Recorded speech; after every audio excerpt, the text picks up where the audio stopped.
Hello everyone, I welcome you all for the today's session of the editorial. So let me give you an overview of the today's session. So सबसे पहले हम article को discuss करेंगे, then हम vocabulary को discuss करेंगे and यहाँ पे कुछ आपके इडियम्स एंड फ्रेजेस है। एंड आर्टिकल को पढ़ने वक्त जहाँ पे भी आपको ग्रीन कलर का मार्क कलर दिखेगा वहाँ पे हम सब्जेक्ट वर्ब एग्रीमेंट का रूल देखेंगे। जहाँ पे भी पर्पल कलर होगा वहाँ पे हम एक ग्रामर का रूल सीखेंगे, ठीक है। एंड या हेयर एज वेल एक ग्रामर का रूल हम देखेंगे एंड इस पेज पे भी ग्रामर का रूल है। उसके बाद हम आर्टिकल के टोन को डिस्कस करेंगे, देन आपके एरर डिटेक्शन के कुछ क्वेश्चंस भी हैं।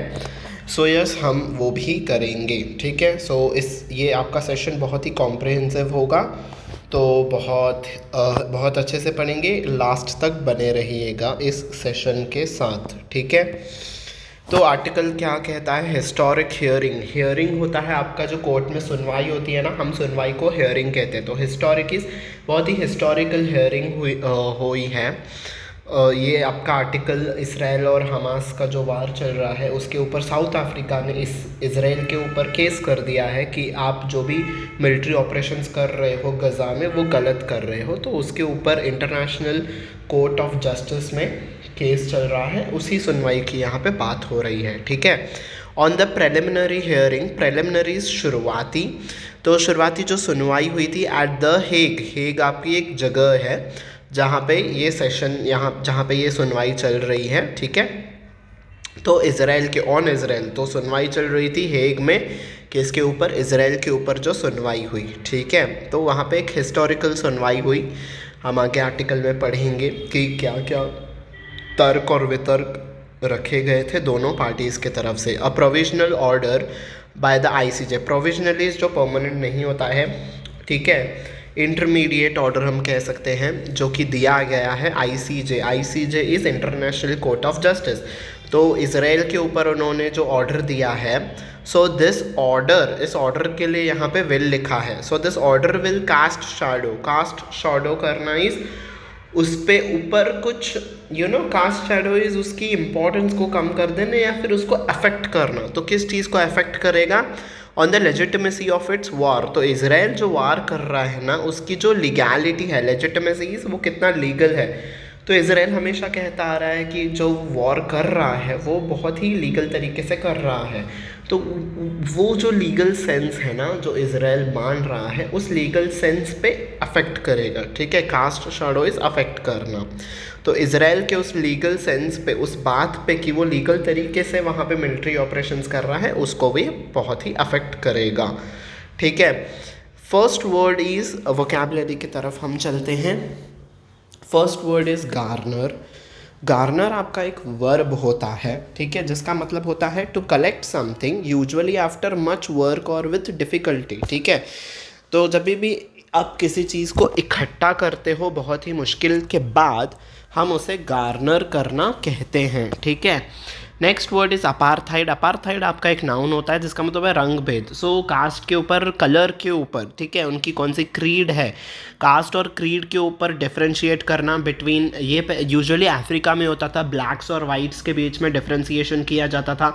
ब्लैक्स को वोटिंग राइट और एजुकेशनल राइट्स नहीं दिए जाते थे पहले, यूएस में भी। तो उसी को हम कहते हैं अपार्थाइड, ठीक है। तो आजकल अपार्थाइड अब जनरल सेंस में भी यूज़ होने लगा है, ठीक है। Next word is accused. Accused आपका एक वर्ब होता है, ठीक है, टू जिसका मतलब होता है to say that someone has done something morally wrong, ठीक है, अभियुक्त करना, ठीक है, किसी पे इल्ज़ाम लगाना इस एक्यूज करना, ठीक है।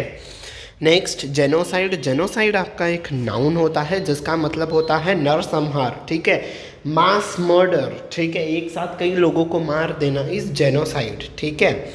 और ठीक है, या फिर उनके नेशनलिटी पे, एथनिसिटी पे, रेशियल और रिलीजियस ग्रुप को, ठीक है, इन सभी के बेसिस पे मार देना, उसे हम नरसंहार कहते हैं, जेनोसाइड कहते हैं, ठीक है। Next ally. एलाई आपका यूजुअली डिप्लोमेटिक रिलेशनशिप में यूज़ होता है जब कोई भी दो कंट्रीज़ अगर वो फ्रेंडली होती हैं तो हम कहते हैं एलाई है वो, ठीक है। जैसे कि इंडिया का फ्रेंड है यूएस, तो India is ally of US या फिर US is ally of India, हम ऐसा कह सकते हैं, ठीक है। तो बस उसी को हम कहते हैं country that has agreed officially to give help and support करना, ठीक है। जो आपकी फ्रेंड कंट्री है वो आपकी अलाई कंट्री है। नेक्स्ट चीज़ सीज़ फायर। सीज़ फायर आपका एक नाउन होता है जिसका मतलब होता है लड़ाई बंदी, मतलब लड़ाई को बंद कर देना, ठीक है। टेम्पररी बंद कर देना, उस पर ऐसे एग्रीमेंट किया जाता है कि आगे जो होगा वो हम देख लेंगे, बातचीत से सुलझा लेंगे, पर हाल फिलहाल इस वक्त के लिए at this point of time इस चीज़ को बंद कर दीजिए, ठीक है। लड़ाई को बंद कर देना इस सीज़ फायर करना, ठीक है। लेजिटिमेट आपका एक एडजेक्टिव होता है जिसका मतलब वो कितना वैध है, वो कितना लीगल है, अलाउड बाय लॉ, हम उसे कहते हैं लेजिटिमेट। रिहॉट्रिक आपका एक नाउन होता है जिसका मतलब होता है वाक्पटुता, मतलब आप कितने इफेक्टिव हो आपकी बोलने के स्किल्स में, ठीक है। आप कितना अच्छे से सामने वाले को कन्विंस कर सकते हो, आप कितना इफेक्टिवली बोलते हो, आप कितना कॉन्टेक्स्ट के रिलेटेड बोलते हो, दैट इज़ रिहॉट्रिक, ठीक है। जैसे कि आप इन्फ्लुएंस कर देते हो अपने बात से, अगर आप इन्फ्लुएंस करते हो लोगों को तो आप रिहॉट्रिक हो, ठीक है।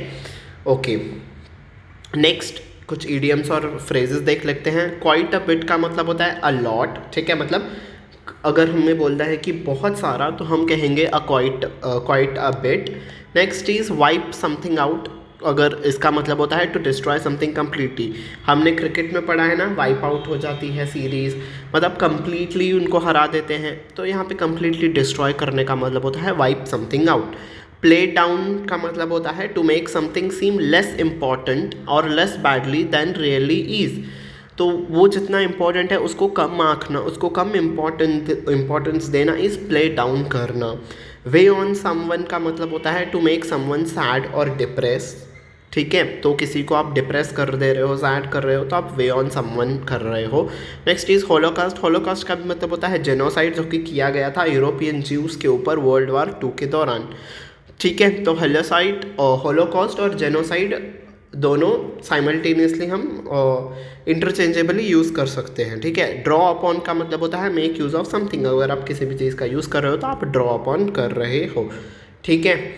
नेक्स्ट अब हम आते हैं आर्टिकल की तरफ। पहले मैं आपको ग्रामर के रूल्स बता देता हूँ। इस केस के लिए यहाँ पे हैज़ लिखा है, ठीक है। आपका केस क्या है, सिंगुलर सब्जेक्ट है, ठीक है। सिंगुलर सब्जेक्ट वर्ब एग्रीमेंट आपको इंग्लिश में पता है ना, सब्जेक्ट सिंगुलर होता है तो हम उसके लिए वर्ब भी सिंगुलर देते हैं, अगर सब्जेक्ट प्लूरल होता है तो हम वर्ब भी प्लूरल देते हैं। तो यहाँ पे सिंगुलर सब्जेक्ट है आपका केस, उसके लिए सिंगुलर वर्ब है हैज़, ठीक है, सिंगुलर वर्ब, ठीक है। तो सिंगुलर सब्जेक्ट हो गया केस और हैज़ आपका हो गया सिंगुलर वर्ब, तो ये हो गया आपका सब्जेक्ट वर्ब एग्रीमेंट, और आपको ऐसे कनेक्ट करके पढ़ना है, ठीक है। The South Africa's case has garnered global attention, अगर आप ऐसे करोगे तो आपको समझ में आएगा। इस गज़ा के लिए हैज़ नहीं लिखा है, ठीक है, गज़ा हैज़ गार्नर्ड ग्लोबल अटेंशन नहीं, वो आपका रॉन्ग हो जाएगा। नहीं, अफ्रीका ने जो केस किया है उसने लोगों का अट्रैक्ट किया है, आपको ऐसे पढ़ना है, ठीक है। समझ में आ गया। और एक रूल यहाँ पे एक्यूज़ के बाद हमेशा ऑफ आता है, वो आपका फिक्स्ड प्रेपोजिशन का रूल है, ठीक है। इंग्लिश में कुछ ऐसे फिक्स्ड प्रेपोजिशंस होते हैं जो कि हमेशा उस वर्ड के बाद में आते हैं, तो ये आपको रीडिंग से ही पता चलेगा। तो एक्यूज्ड के बाद आपका फिक्स्ड प्रेपोजिशन ऑफ आता है, ठीक है, या फिर एट्रीब्यूट टू भी आता है, वो आपको आगे पता चलेगा। एट्रीब्यूट टू भी आपका आगे आर्टिकल में आया है, ठीक है। अब हम आर्टिकल को पढ़ लेते हैं। What ever the outcome of the preliminary hearing at the international court of justice at the Hague, ठीक है। तो वॉट एवर मतलब जो कुछ भी आउटकम यानी कि रिजल्ट होगा किस चीज़ का, यानी कि जो सुनवाई होगी, प्रिलिमिनरी शुरुआती जो सुनवाई होगी इंटरनेशनल कोर्ट ऑफ जस्टिस में, जो कि हेग में होगी, हेग एक जगह का नाम है, उस पे क्या हुआ है, सुनवाई जो होगी उस दौरान साउथ अफ्रीका का जो ये हुआ है, जो सुनवाई हुई है, उस दौरान साउथ अफ्रीका का जो केस हुआ, जो उन्होंने केस किया है, the case has garnered global attention in a way no proceeding, तो इस केस ने क्या किया है, कलेक्ट किया है, मतलब अट्रैक्ट किया है ग्लोबल अटेंशन को, ठीक है। मतलब सारे विश्व का ध्यान इस पे ऊपर केंद्रित हो गया है, आईसीजे के सुनवाई के ऊपर पूरे विश्व का ध्यान आ गया है, ठीक है। अगेंस्ट अब हम केस, अब यहाँ पे केस यहाँ से लेके यहाँ तक केस के बारे में लिखा है, ठीक है। कौन सा था वो केस, अफ्रीका ने केस किया था इजराइल के अगेंस्ट, जो कि इजराइल अपनी जो मिलिट्री कैंपेन कर रहा है गज़ा में, उसके ऊपर जो अफ्रीका ने केस किया था, उस केस ने ग्लोबल अटेंशन को अट्रैक्ट किया है in a way no proceeding at this elite interstate forum may have done before. तो ऐसा कभी भी नहीं हुआ था, ऐसी प्रोसीडिंग कभी भी इंटरनेशनल कोर्ट ऑफ जस्टिस में एलाइटीज बहुत ही उच्चतम जो इंस्टीट्यूट होते हैं हम उन्हें एलाइट इंस्टीट्यूट कहते हैं, जैसे कि एलाइट एजुकेशनल इंस्टीट्यूट्स हो गए, जैसे कि IIM IITs। वैसे ही यहाँ पे एलाइट किसको कहा गया है, ICJ को कहा गया है। इंटर इज जो एक इंटर स्टेट हम कहते हैं ना, जो एक स्टेट से दूसरे स्टेट जाता है, यानी कि एक कंट्री से यहाँ पे दूसरे कंट्री का यहाँ पे मीनिंग है। तो एक कंट्री से दूसरे कंट्री के बीच पे जो केसेस होते हैं, ऐसे पहले कभी भी केस नहीं देखा गया था जितना कि ये बड़े लेवल पे यहाँ पे केस हुआ है, ठीक है। ICJ में ऐसे पहले कभी भी नहीं देखा गया था। एज द 15 मेंबर, यहाँ पे भी मुझे पर्पल कलर में मार्क करना चाहिए था, मेंबर के बाद S नहीं है क्योंकि तो यहाँ पे नंबर है, ठीक है। अगर यहाँ पे नंबर नहीं मेंशन किया होता था तो यहाँ पे S आता था, ठीक है। तो यहाँ पे 15 मेंबर इसलिए लिखा गया है क्योंकि तो यहाँ पे मेंबर के बाद S नहीं है, ठीक है। तो मुझे पर्पल करना चाहिए था बट इट्स ओके, ठीक है। तो जब 15 मेंबर कोर्ट असेंबल हुआ, ठीक है, 15 लोगों का वहाँ पे कोर्ट असेंबल हुआ हेग में, अलॉन्ग विथ द 2 एडहॉक जजेस। एडहॉक इज़ मतलब जो परमानेंट नहीं, उस केस के लिए ही जजेस को अपॉइंट किया गया था, वो जजेस को अपॉइंट किया गया, वो असेंबल हुए रिप्रेजेंटिंग साउथ अफ्रीका। तो किसको जजेस रिप्रेजेंट कर रहे थे, कुछ लोग साउथ अफ्रीका को रिप्रेजेंट कर रहे थे, कुछ लोग इजराइल को रिप्रेजेंट कर रहे थे।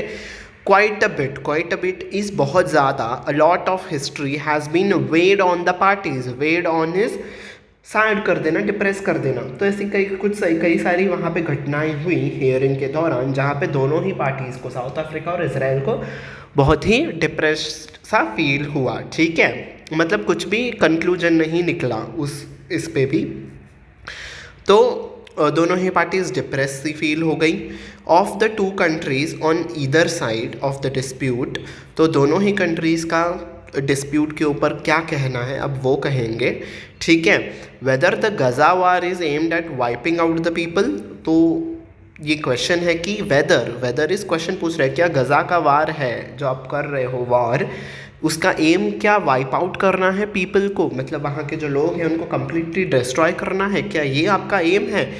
तो यहाँ पे अब कह रहे हैं one has left the apartheid past. अब यहाँ पे कंट्रीज़ की सिचुएशन बता रहे हैं। वन यहाँ पे इस अफ्रीका के लिए कहा गया है, ठीक है। यहाँ पे इस पैराग्राफ को ध्यान से समझिएगा। अफ्रीका ने अब यहाँ पे वन अफ्रीका को रेफ़र कर रहा है, तो अफ्रीका ने पिछले अपने पास्ट में अपार्थाइड को पीछे छोड़ा है, ठीक है। तो कैसे वो अब इज़राइल और अफ्रीका के बारे में इस पैराग्राफ में बताया गया है कि वो कैसे आगे आए हैं। तो अफ्रीका में बहुत ज़्यादा होता था ब्लैक्स और वाइट्स के बीच में डिस्क्रिमिनेशन, तो अफ्रीका ने पीछे छोड़ा है अपार्थाइड को, बट बिलीव्स दैट, पर वो बिलीव करता है कि द अदर इज़ यहाँ पे इज़राइल, यहाँ पे अदर को कौन रेफ़र कर रहा है, इज़राइल। पर अफ्रीका कह रहा है कि हमने पीछे छोड़ा है, पर Israel is practising 75 years of apartheid. हमने तो पीछे छोड़ दिया अपार्थाइड को, डिस्क्रिमिनेशन को पीछे छोड़ दिया, पर इज़राइल जो है पिछले 75 सालों से अपार्थाइड को कर रहा है। किसके अगेंस्ट कर रहा है, पैलेस्टीनियन के लोगों के खिलाफ वो कर रहा है सिंस 1948 से, ठीक है। अब समझ में आ गया, वन और अदर का कॉम्बिनेशन यहाँ पे यूज़ हुआ है। वन इज़ अफ्रीका, दूसरा इज़ यहाँ पे इज़राइल को रेफ़र किया गया है। ये लिखने का स्टाइल होता है, ऐसे ऑथर ने बहुत ही रिहॉट्रिक वे पे लिखा है, ठीक है। एक जगह पे अफ्रीका ने अपार्थाइड को पीछे छोड़ा है, वहीं अफ्रीका इल्ज़ाम लगा रहा है कि हमने तो पीछे छोड़ दिया रेशियल डिस्क्रिमिनेशन को, पर आप जो डिस्क्रिमिनेशन कर रहे हो पिछले 75 सालों से, उसका क्या, पैलेस्टीनियन के खिलाफ, पैलेस्तीन के जो लोग हैं उनके खिलाफ आप 1948 से कर रहे हो, ठीक है। 1 4 minutes believe that it is acting in the interest of justice and humanity. अब फिर से वन अफ्रीका को ही रेफ़र किया गया है। अफ्रीका बिलीव करता है कि हम लोगों के जस्टिस और ह्यूमैनिटी के हित में रह के काम कर रहे हैं, लोगों के जस्टिस के लिए, ह्यूमैनिटी के हित के लिए हम कार्य कर रहे हैं। अब देखो वन और अदर का फिर से कॉम्बिनेशन आ गया। अब यहाँ पे अदर किसके लिए रेफ़र किया गया है, इज़राइल के लिए। Other equally firm in its believe that, firm is एकदम निश्चित, एकदम कॉन्फिडेंट है वो अपने बिलीफ में कि it can never be accused of genocide. तो इसराइल को कहा गया था ना कि आप अपार्थाइड कर रहे हो, इसराइल के ऊपर इल्ज़ाम लगाया गया था कि आप लोगों का नरसंहार कर रहे हो, मास किलिंग्स कर रहे हो। तो इसराइल अपने आप में बहुत ज़्यादा कॉन्फिडेंट है कि नहीं, हम तो ऐसा कभी कर ही नहीं सकते हैं। आप हमारे ऊपर एक्यूज्ड ऑफिस इल्ज़ाम, आप हमारे पर इल्ज़ाम नहीं लगा सकते हो कि हमने जेनोसाइड किया है। अब जेनोसाइड के बारे में यहाँ पे आगे इन्फॉर्मेशन दी गई है। जेनोसाइड क्या है? A crime that was sought to be prevented. ये क्राइम है जिसको रोका जाता है। प्रिवेंट करना इस रोका जाना, किसके द्वारा रोका जाता है? Genocide convention of 1948। ये एक कन्वेंशन हुआ था, एक पैक्ट, एक ट्रीटी साइन हुई थी 1948 में, to prevent the sort of holocaust the Jewish people had suffered. तो जूविश पीपल जो जेनोसाइड, हॉलोकास्ट इज जेनोसाइड, जो नरसंहार हुआ था जूविश लोगों का वर्ल्ड वार 2 के दौरान, उसको रोकने के लिए जो ये ट्रीटी की गई थी उसके अंदर ही जेनोसाइड आता है। तो इज़राइल का कहना है कि नहीं, आप हमें एक्यूज़ नहीं कर सकते हो कि हमने जेनोसाइड किया है, हमने सब कुछ लॉज के अंदर ही रह के किया है। Both the countries spent many years in the last century in diplomatic isolation. तो दोनों ही कंट्रीज़ के बीच में डिप्लोमेटिक आइसोलेशन था। आइसोलेशन इज एकदम अकेले अकेले रहना। तो दोनों ही कंट्रीज़ अकेले अकेले रही थी, दोनों के बीच में कोई भी डिप्लोमेटिक रिलेशंस नहीं थे। As countries and sporting bodies boycotted them. क्यों अकेले अकेले रहते? जो बाकी के कंट्रीज़ थे उन्होंने बॉयकॉट कर दिया था अफ्रीका को भी, इजराइल को भी, कि आप दोनों ही लड़ते रहते हो, दोनों के ही अलग अलग इश्यूज़ थे, ठीक है। तो इसीलिए, और स्पोर्टिंग बॉडीज़ जैसे क्रिकेट की बॉडी हो गई, आईसीसी हो गया, फुटबॉल फेडरेशन फीफा हो गया, ठीक है ना। ही देखो Israel, I don't think Africa की कोई क्रिकेट टीम है, इजराइल की कोई क्रिकेट टीम है। एंड जितना मुझे पता है उन दोनों का आई थिंक फुटबॉल टीम भी नहीं है, if I am not wrong. मुझे उतना ज़्यादा फुटबॉल के रिगार्डिंग आइडिया नहीं है, पर क्रिकेट की तो उनकी टीम्स नहीं है। तो ऐसे कई सारी स्पोर्टिंग बॉडीज़ ने भी उन्हें बॉयकॉट कर दिया कि आप दोनों लड़ते झगड़ते ही रहते हो। इजराइल का पैलेस्तीन के साथ इशू चलते रहता है, अफ्रीका का अपने ही अलग इशूज़ होते हैं, ठीक है। वहाँ पे पावर्टी बहुत ज़्यादा है, अनएम्प्लॉयमेंट बहुत ज़्यादा है, ठीक है, माल न्यूट्रिशन बहुत ज़्यादा है, अफ्रीका उस पर काम नहीं करता है। तो इस सब के वजह से वहाँ पे ज़्यादा लोग कोई भी उन्हें सपोर्ट नहीं करता है, दोनों कंट्रीज़ को, ठीक है। But both had the support of western allies. पर दोनों को ही वेस्टर्न कंट्रीज़ का बहुत ही सपोर्ट है। Allies is friends. कई सारे कंट्रीज़ ने बॉयकॉट किया है, पर वेस्टर्न कंट्रीज़ को उन दोनों को सपोर्ट मिला हो गया है, ठीक है। जैसे कि अफ्रीका को कई सारे वेस्टर्न कंट्री सपोर्ट करते हैं, इजराइल को क्लियरली यूएस सपोर्ट करता है, ठीक है। Today save for those allies, save for is except. तो उन लोगों को छोड़ के, उन फ्यू एलाइज को छोड़ के, the entire world supports a cease fire in Gaza. तो उन कुछ कंट्रीज़ को छोड़ के सारा का सारा विश्व गज़ा में सीज़ फायर हो, इस बात को सपोर्ट करता है। To end the epic suffering of its people. Epic is जो बहुत ज़्यादा लोग सफ़र कर रहे हैं वहाँ पे, ऑफ इट्स यहाँ पे गज़ा के लिए लिखा गया है। तो गज़ा में जो लोग सफ़र कर रहे हैं वो वहाँ पे रुक जाए, इसीलिए लोग सीज़ फायर को सपोर्ट कर रहे हैं, ठीक है। एट दिस प्रिलिमिनरी स्टेज, तो इस शुरुआती दौर पे साउथ अफ्रीका सॉट इज़ मांगना। सो साउथ अफ्रीका की मांग क्या है कि वो to demonstrate that some of Israel acts were capable of falling within the terms of genocide convention. कि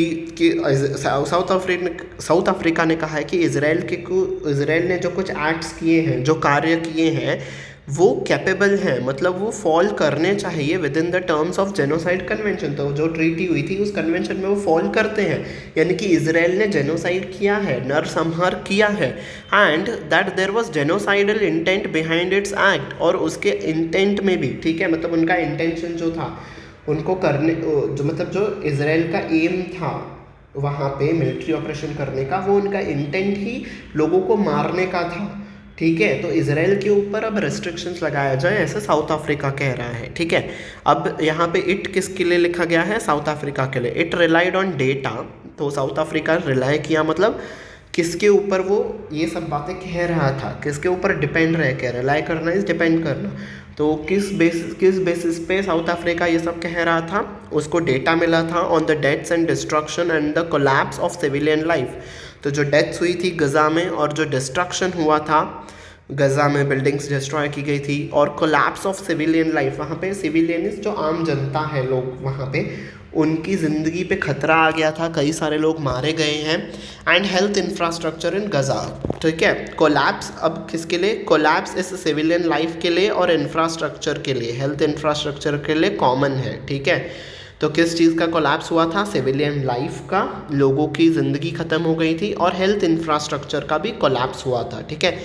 देखो ये भी राइटिंग स्टाइल होता है, कोलैप्स इन दोनों के लिए कॉमनली लिखा गया है। तो वहाँ पे हेल्थ इंफ्रास्ट्रक्चर भी कोलैप्स कर गया, हॉस्पिटल्स में इतने ज़्यादा डॉक्टर्स थे नहीं जितने ज़्यादा पेशेंट्स आ रहे थे, ठीक है। तो इससे हेल्थ इंफ्रास्ट्रक्चर भी कोलैप्स हो गया। इन सारे डेटा को देख के साउथ अफ्रीका ने कहा कि इजराइल ने जेनोसाइड किया है, ठीक है। यहाँ पे पर्पल में एट्रीब्यूट क्यों किया है, एट्रीब्यूट के बाद हमेशा टू फिक्स्ड प्रपोजिशन आता है, वही आपका फिक्स्ड प्रपोजिशन का रूल आ गया, तो वो आपको देखना है यहाँ पे, ठीक है। It drew upon statements attributed to key Israeli governments, drew upon is उसके ऊपर रिलाई करना, किस बेसिस पे उन्होंने कहा है ये सब। तो कुछ स्टेटमेंट्स दी गई थी इसराइल के गवर्नमेंट के जो फिगर्स इज रिप्रेजेंटेटिव्स, तो इसराइल के गवर्नमेंट के जो रिप्रेजेंटेटिव्स थे उन्होंने कुछ ऐसे स्टेटमेंट्स की थी जिससे साउथ अफ्रीका ने कहा कि देखिए आप इनकी बातें सुनिए, आप इनकी बातों से पता चलेगा कि इनका इंटेंट जेनोसाइड करने का था, ठीक है। टू अंडरस्कोर इज हाईलाइट करना what it called genocidal intent, तो इस चीज़ को हाईलाइट करने के लिए कि उन्होंने क्यों इसराइल के बातों को, उनके कार्यों को जेनोसाइडल इंटेंट कहा था, यही रीज़न था कि उन्होंने एट्रीब्यूट करना इस रीज़न दिया कि इसराइल के गवर्नमेंट के फिगर्स ने जो बातें कही थी उसके बेसिस पे उन्होंने कहा कि उनका इंटेंशन जेनोसाइड करने का था, ठीक है। कुछ ऐसे स्टेटमेंट्स दिए होंगे इसराइल के गवर्नमेंट ने जिसके बेसिस पे ऐसे कहा उन्होंने, ठीक है। The provisional measures sought include, तो जो प्रोविजनल मेजर्स सॉट इज मांगे गए हैं वो क्या क्या मांगे गई हैं अफ्रीका के द्वारा। अफ्रीका क्या चाहता है, अ सस्पेंशन ऑफ मिलिट्री ऑपरेशन, तो जो मिलिट्री ऑपरेशन हो रही हैं गज़ा में उसे सस्पेंड कर दिया जाए, मतलब वो रोक दी जाए। And steps by the parties to prevent the occurrence of genocide, और स्टेप्स लिए जाए कि वहाँ पे जो लोग मरे जा रहे हैं, सिविलियंस मारे जा रहे हैं, वो वहाँ पे रोक दिए जाए, ठीक है। प्रिवेंट इज रोकना, ठीक है। Israel describe the South Africa's case as blood libel, ठीक है। तो इसराइल ने अब, साउथ अफ्रीका ने अपनी बातें रख दी, अब इसराइल अपनी बातें रखेगा। तो इसराइल ने कहा है कि साउथ अफ्रीका का ये जो केस है ना, ये एक ब्लड लिबल है। ब्लड लिबल इज हमें डिफेम करने का एक तरीका है बिफोर द हियरिंग, तो सुनवाई के पहले इसराइल से कहा गया होगा कि आप इस पर कुछ कहिए, तो उन्होंने कहा कि साउथ अफ्रीका का ये केस हमें सिर्फ डिफेम करने के लिए किया गया है, but sought to make a case that its Gaza operation, और उन्होंने कहा कि उनका जो ये केस है दैट गज़ा ऑपरेशंस, और कहा कि हम जो गज़ा में कर रहे हैं, जो हम ऑपरेशंस, मिलिट्री ऑपरेशंस कर रहे हैं गज़ा में, वेर अ लेजिटिमेट रेस्पॉन्स, वो एक लीगल, लेजिटिमेट इज लीगल, ठीक है, लीगल, वैध, ठीक है, एक वैध रेस्पॉन्स है, एक लीगल रेस्पॉन्स है किस चीज़ का, हमने क्यों उन पे अटैक किया है, क्योंकि तो उन्होंने हमारे ऊपर एक टेररिस्ट अटैक किया था October 7 लास्ट ईयर, ठीक है। तो October 7 पे हमारे ऊपर टेररिस्ट अटैक हुआ था, गज़ा वालों ने हम पे अटैक किया था, इसीलिए अब हमने उन पे अटैक किया है, ठीक है। वो एक हमारा रेस्पॉन्स है, हम लोगों को मारना नहीं चाहते थे वहाँ पे जाके, ठीक है। It played down the relevance of its leaders statements, played down is important, कम कर देना, कम आंकना। तो इसराइल ने कहा कि उनके लीडर्स के जो स्टेटमेंट्स हैं वो उनके लिए इतना महत्वपूर्ण नहीं रखते हैं, कॉलिंग देम मियर रिहॉट्रिक, तो उन्होंने कहा कि वो बस बोलने के लिए उन्होंने बोला है, अगर उन्होंने कुछ ऐसा बोला होगा तो वो सिर्फ बोलने के लिए था, उन्होंने कुछ, उनका ऐसा इंटेंट नहीं था, एक्शन नहीं था लोगों को मारने का, ठीक है। उन्होंने कुछ ऐसे स्टेटमेंट्स दिए होंगे ना कि हम लोगों को ऐसे ऐसे मार देंगे, हम उन्हें दिखा देंगे हम क्या कर सकते हैं, ठीक है। तो इसराइल की गवर्नमेंट ने कहा कि वो सिर्फ बोलने के लिए थे, रिहॉट्रिक थे, बाकी ऐसा कुछ उनका इंटेंट नहीं था, ऐसा करके इसराइल ने सफाई दी, ठीक है। अब फिर से यहाँ पे आपको एट्रीब्यूट 2 का कॉम्बिनेशन दिखेगा, ठीक है, साथ में नहीं है पर देखो यहाँ पे दूर आके है, पर वो कॉम्बिनेशन फॉलो कर रहा है, ठीक है। इट एट्रीब्यूटेड, एट्रीब्यूट करना इज उसको रीज़न देना, तो उन्होंने रीज़न दिया सिविल कैजुअलिटीज़ का, ठीक है। यू एट्रीब्यूट समथिंग, ठीक है, आप किसी का रीज़न देते हो किस लिए हुआ है, तो सिविल कैजुअलिटीज़ वहाँ पे क्यों हुई है उसका रीज़न उन्होंने दिया है, हमास को उन्होंने जिम्मेदार ठहराया है कि क्योंकि तो हमास जो है वो यूज़ करता था सिविलियंस को एज अ शील्ड्स, तो जब भी इजराइल के लोग मारने आते थे हमास के टेररिस्ट्स को, तो वो लोग गज़ा के लोगों को सामने ला के खड़ा कर देते थे एज अ शील्ड, ताकि वो इजराइल के लोगों से बच पाए, ठीक है। तो हमास के लोग एज अ शील्ड यूज़ करते थे गज़ा के लोगों को, इसीलिए लोग मर रहे हैं, ठीक है।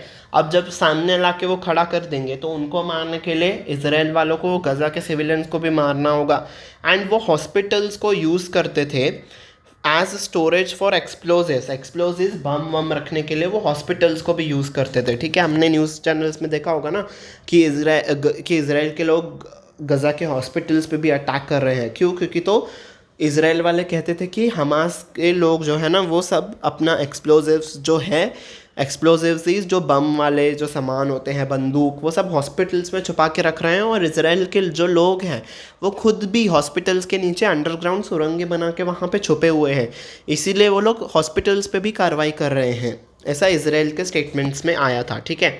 And launching pads for attacks, और लॉन्चिंग पैड्स पे भी वो यूज़ कर रहे हैं, अटैक्स के लिए यूज़ कर रहे हैं, ठीक है। मतलब लॉन्चिंग पैड्स तो देखो ह्यूमंस के लिए होते हैं ना, सिविलियंस के लिए होते हैं।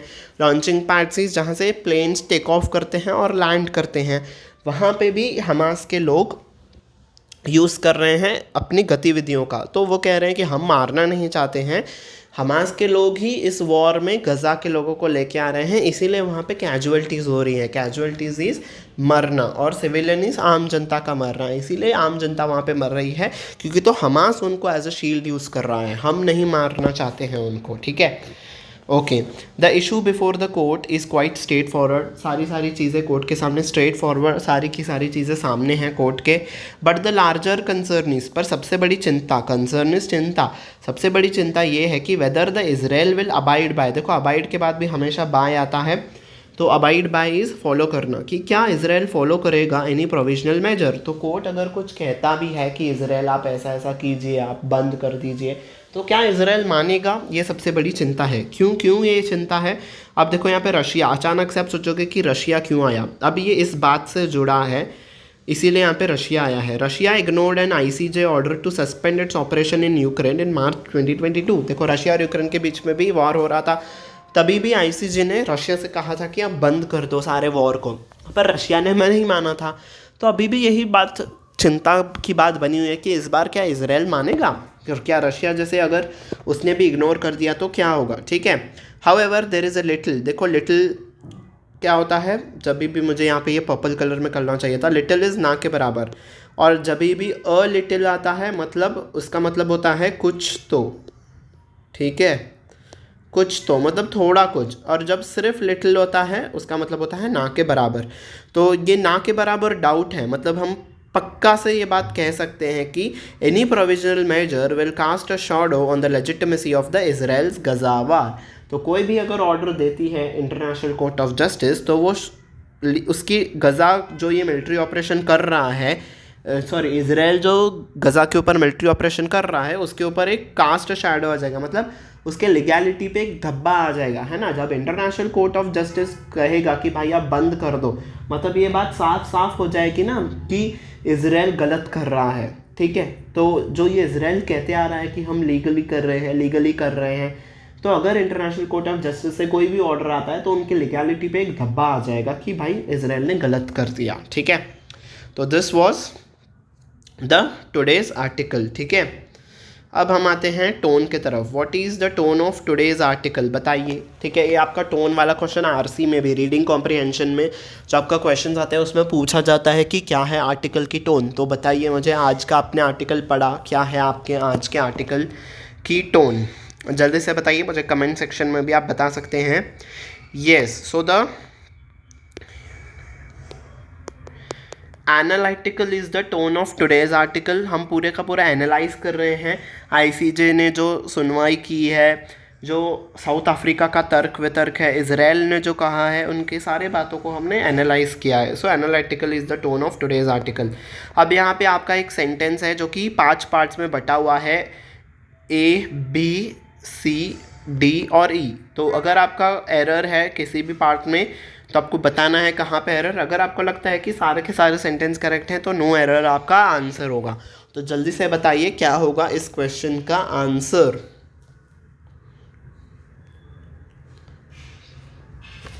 Yes, so the error is in part C। देखो कैपेबल ऑफ डूइंग समथिंग होता है, ठीक है। कैपेबल ऑफ के बाद वर्ब का ING फॉर्म आता है, तो यहाँ पे फॉल नहीं आएगा बल्कि आएगा फॉलिंग, ठीक है। Capable of falling within the terms of the genocide convention, ठीक है। Capable of doing something, verb का ING फॉर्म आएगा वहाँ पे, ठीक है। तो यस, अब इस में कहाँ पे है एरर, अगर आपका आंसर है किसी पे भी एरर नहीं है तो ऑप्शन E आपका आंसर होगा, ठीक है। जल्दी से बताइए कहाँ पे है एरर, कमेंट सेक्शन में भी आप बता सकते हैं कहाँ पे है error.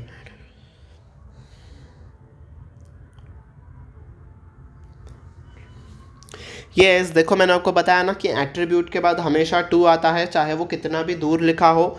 Error is in part B, attribute के बाद टू आएगा। You attribute the reason to someone, ठीक है। आप उसको, आप किसको एट्रीब्यूट कर रहे हो, आप उसका जिम्मेदार किसको ठहरा रहे हो। एट्रीब्यूट टू इज यहाँ पे जिम्मेदार ठहराना, तो सिविल कैजुअलिटीज़ का जिम्मेदार उन्होंने हमास को ठहराया है, तो यहाँ पे ऑफ नहीं आएगा, यहाँ पे आएगा टू, ठीक है। एट्रीब्यूट टू, आपका फिक्स्ड प्रपोजिशन टू आता है एट्रीब्यूट के बाद, ठीक है। Yes this is the last question. बताइए कहाँ पे है एरर।